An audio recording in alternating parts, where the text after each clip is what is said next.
It's the loudest motorcycle that's ever been in this garage, for sure.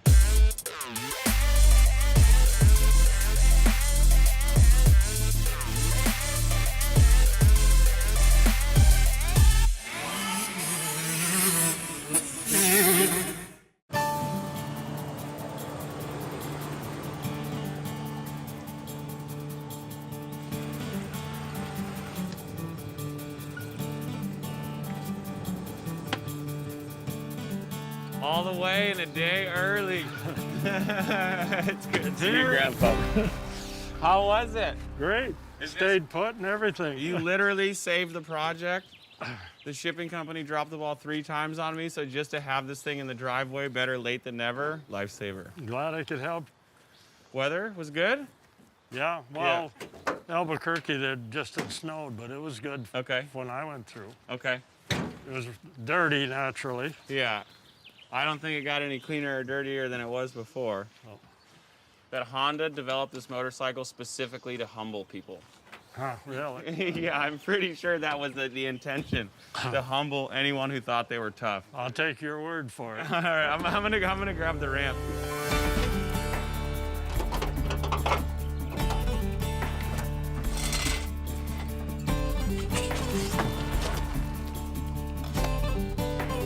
There she is. 1994 CR 500.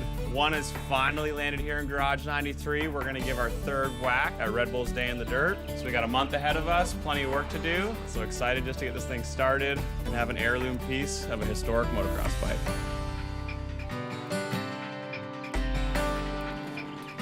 So the notorious CR 500 has officially landed in Garage 93. This one came all the way from Minnesota. A good friend of mine, Brian Okubo, had this in his possession for many years, and it's by far the most requested bike build that we've had in the series. It's the meanest, most humbling motocross motorcycle, I think, in existence.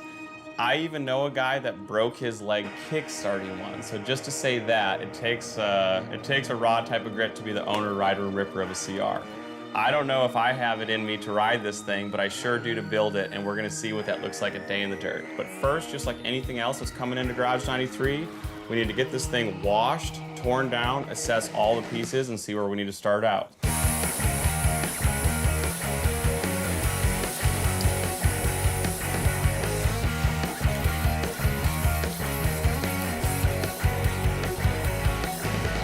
So the goal with the wash is to get the thing as clean as possible before I start breaking stuff down and detail cleaning things in the parts washer. But something like this chain, which is shot, there's definitely no sense in me spending time to clean it. So I'm gonna pop the master link, take this thing off, and in the rubbish bin it goes.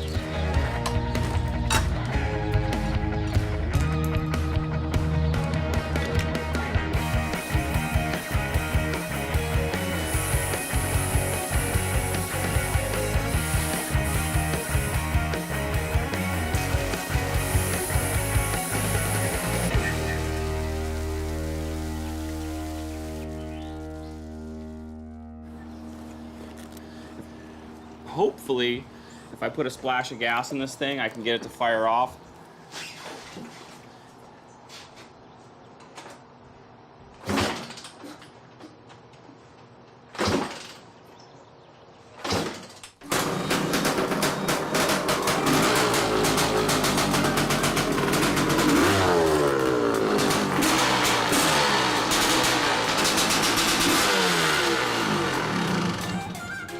Dang! Quite possibly the loudest motorcycle I've ever owned at this point. Gonna need to repack that muffler, but peace of mind. Gonna tear this thing down knowing everything's at least good to go and what parts I need to confidently rebuild and put back together. Feeling pretty good about this. That was loud.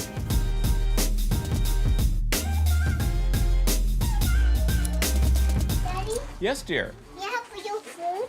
What kind of food do you have? I'm not going to be sad. Do you have any cookie salsa? Do. You do? Okay, could I have one order of cookie salsa? Anyone drink with water? A water? I would love a water. Yeah. Okay, perfect. Okay, thank you.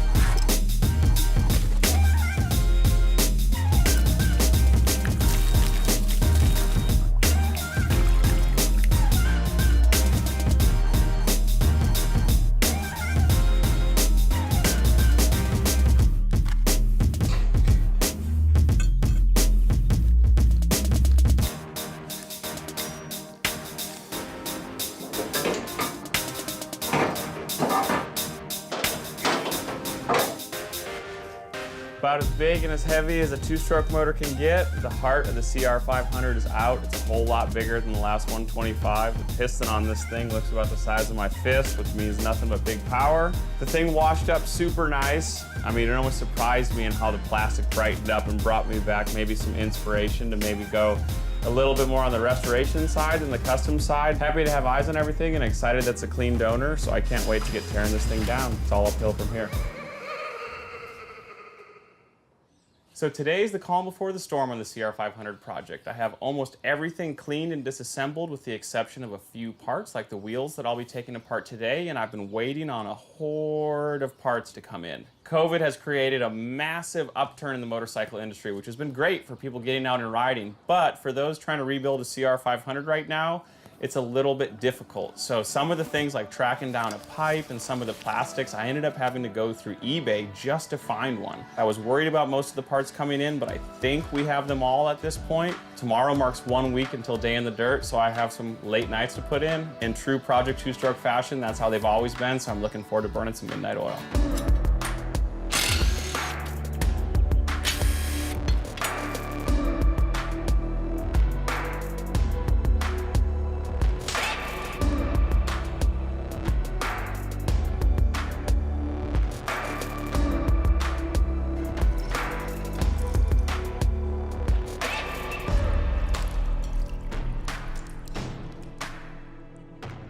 One thing that gives a lot of people trouble is carburetor maintenance as a whole. You know, if you're on top of it and you drain your float bowl every time you ride, you're never gonna really have to worry about this. But this bike's been sitting for quite a few years, so I just wanna take it apart completely, look over everything, make sure all the ports, passages, and jets are completely clean, try to shine it up a little bit, make it look like a brand new 94. It's actually a little bit less daunting than people think. Carb service isn't too difficult. The most important part is just starting the job. If I drain the float bowl after I ride it and keep on top of it, I shouldn't really have to ever do this again.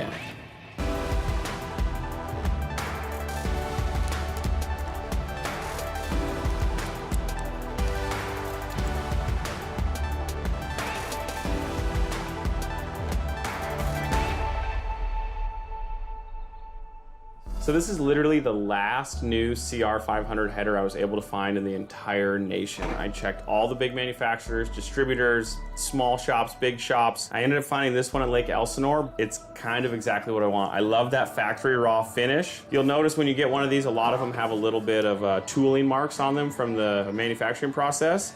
I just start hitting that with some 320 grit sandpaper, wet sanding, climb the ladder till I get a nice even finish across the board, and then hit it with a Scotch-Brite wheel. They do take a little bit more labor than the chrome pipes. You can just get them looking that brushed, polished look, which is what I love so much about these two-strokes.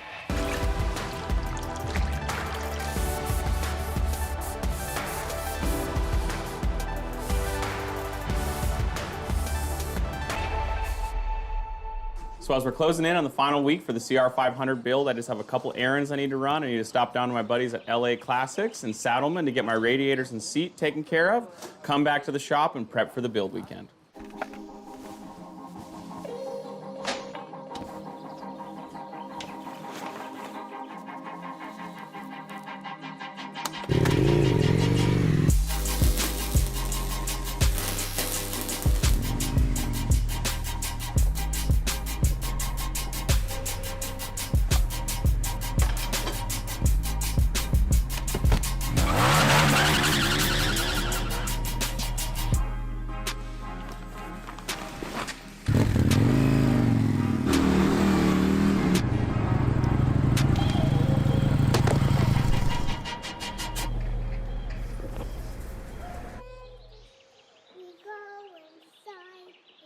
Super exciting day here because finally the CR500 is going to go back together. We spent the last few days working on the Cerakote.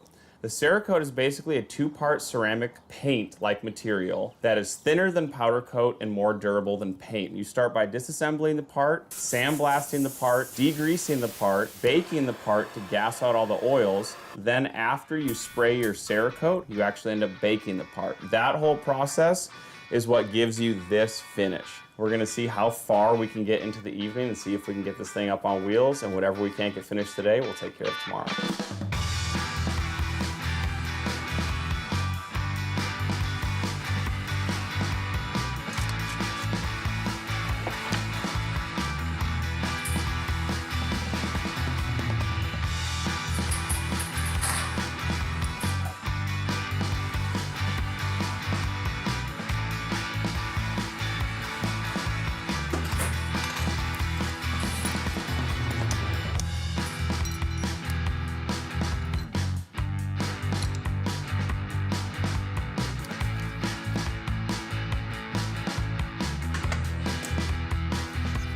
So I ran into a problem with the CR500 that I haven't really experienced before. I wasn't able to get the plastic that I wanted. I really wanted to keep the 94 period correct. I love the scheme with the neon yellow, purple, and this flow pink.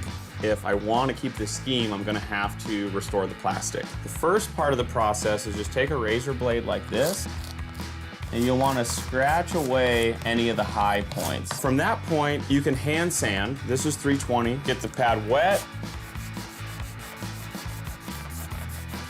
From 320, you go to a 400 pad. This is an 800 grit pad, just like wet sanding.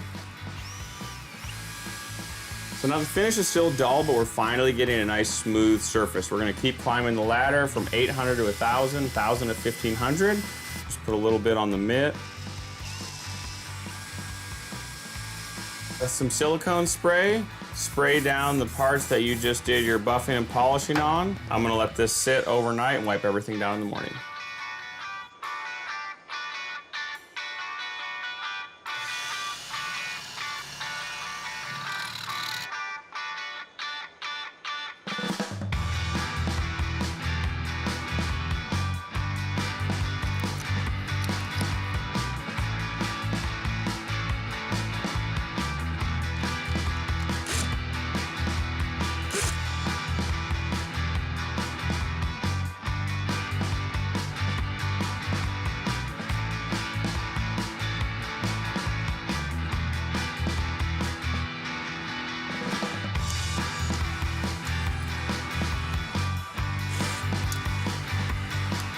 Everything takes longer than expected. I spent a little bit longer than I would have liked to on the wheels, but happy with the result. And the same goes for the top end, the clutch, doing all the assembly work. All the big things are done. Wheels are true, the engine's built, Cerakote's done, all the metal process finishes are done. I couldn't be more stoked on how everything turned out. Big day tomorrow again, but it's a late night, so I think we're gonna call it. Today, we'll actually get to see this thing go up on 2 and start. I have my buddy Alex from Patina Motorworks coming over to give me a hand, and we're gonna have this thing all rocking and rolling here in the next few hours.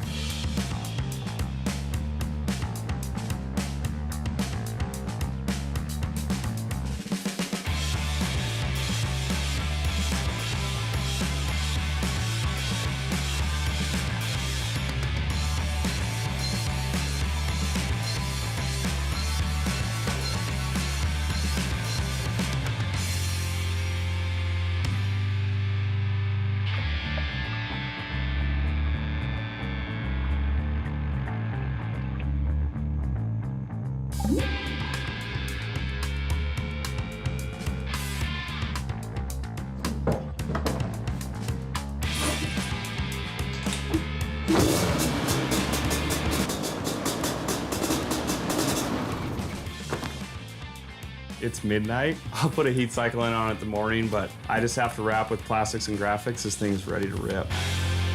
This is the loudest motorcycle that's ever been in this garage, for sure.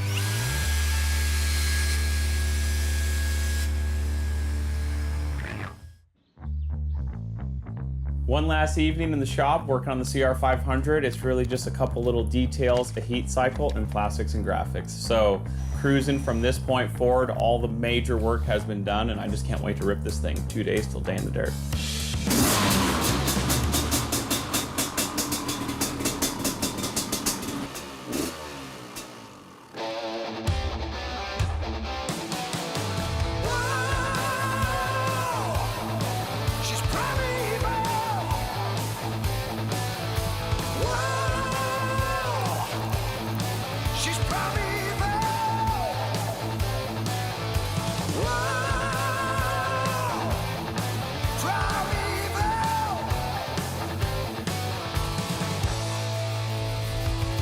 Look at this thing.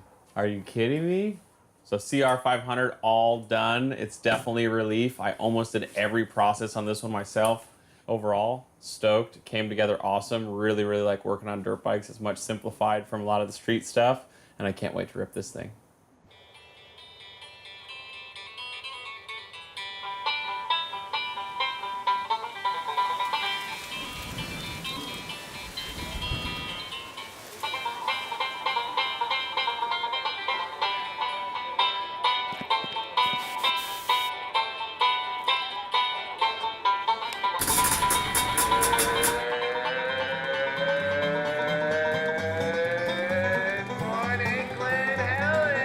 CR500, Friday, day in the dirt, practice day. It's ready. I'm excited. I've only got to ride it up and down the street, so this is really the testing time. Let's see how she holds together.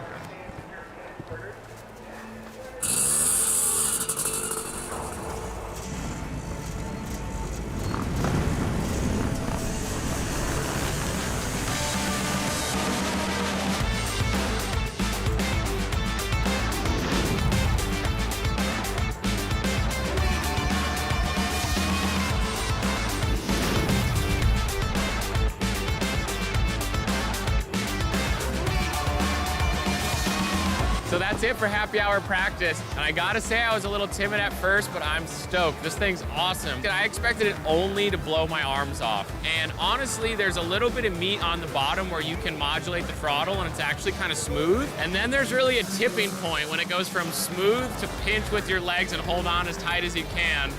And the Glen Helen corner where you turn right, it's almost impossible not to wheelie up and over the whole thing, just in the meat a second or third. That's a good feeling. I've hired in the helping hand of Tyler Berman to rip this thing tomorrow, which is gonna be equally as exciting just to watch that. So this thing's gonna be perfect for this weekend.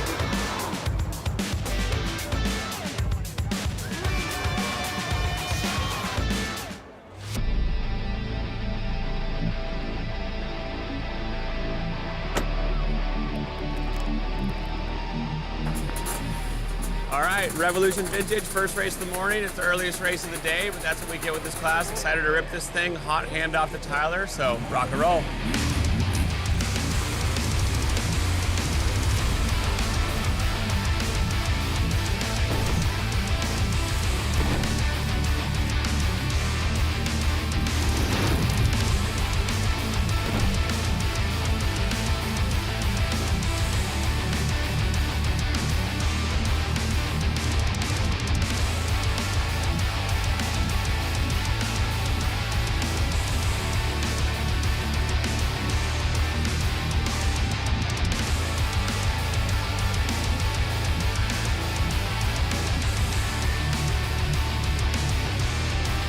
That was amazing.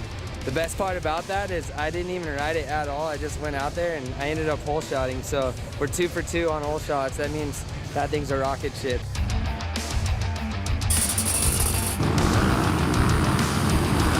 So I just brought the bike in for another lap, but we think the sprocket bolts might be a little loose because on these 2-strokes, especially at 500, they vibrate so much. No matter how much you tighten the bolts, they can just vibrate loose.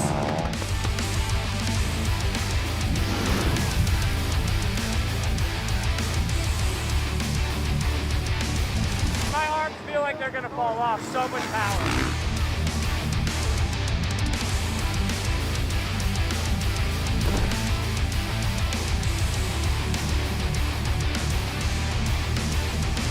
This has definitely been an interesting year events-wise, and I couldn't think of any place that I'd rather be than Day in the Dirt right now. It's a birthday weekend to get back out here and stay with the family and friends and just ride some moto. It's not like I do this all the time, so I cherish it when I get to. And to be honest, the CR500 was the least at-the-track maintenance I've ever had to do on one of these Project 2-stroke builds. It made it through 3 motos. It got 2 hole shots, class win.